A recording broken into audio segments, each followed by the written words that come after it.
Satuan Tugas Penanganan COVID-19 tetap mewajibkan vaksin dosis ketiga atau booster sebagai syarat perjalanan jarak jauh meski pemberlakuan pembatasan kegiatan masyarakat atau PPKM dicabut.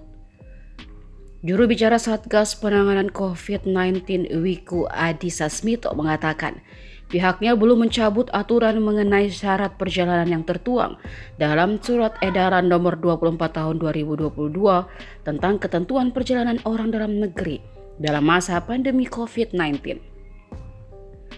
Adapun pencabutan PPKM tertuang dalam Instruksi Mendagri Nomor 53 Tahun 2022 yang menggantikan atau mencabut Inmendagri Nomor 50 Tahun 2022 dan Nomor 51 Tahun 2022. Wiku mengungkapkan vaksin booster sebagai syarat perjalanan mengikuti peraturan yang berlaku saat ini. Oleh karenanya, Wiku meminta masyarakat melaksanakan kebijakan ini dengan baik. Begitu pula meminta masyarakat tetap hati-hati dan waspada terhadap penularan COVID-19. Pelaku perjalanan yang berusia 18 tahun ke atas wajib telah mendapatkan vaksinasi booster. Sedangkan pelaku perjalanan yang berusia 6-17 tahun wajib mendapat vaksin hingga dosis kedua.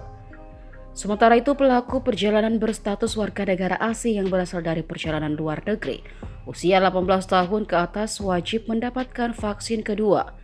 Dan usia 6-17 tahun dikecualikan dari kewajiban vaksinasi. Lebih lanjut, bagi yang berusia di bawah 6 tahun dikecualikan dari syarat vaksinasi.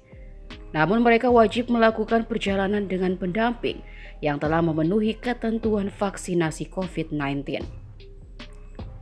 Adapun pelaku perjalanan dengan kondisi kesehatan khusus atau penyakit komorbid yang tidak bisa menerima vaksinasi wajib melampirkan keterangan dokter dari rumah sakit pemerintah yang menyatakan tidak dapat mengikuti vaksinasi COVID-19.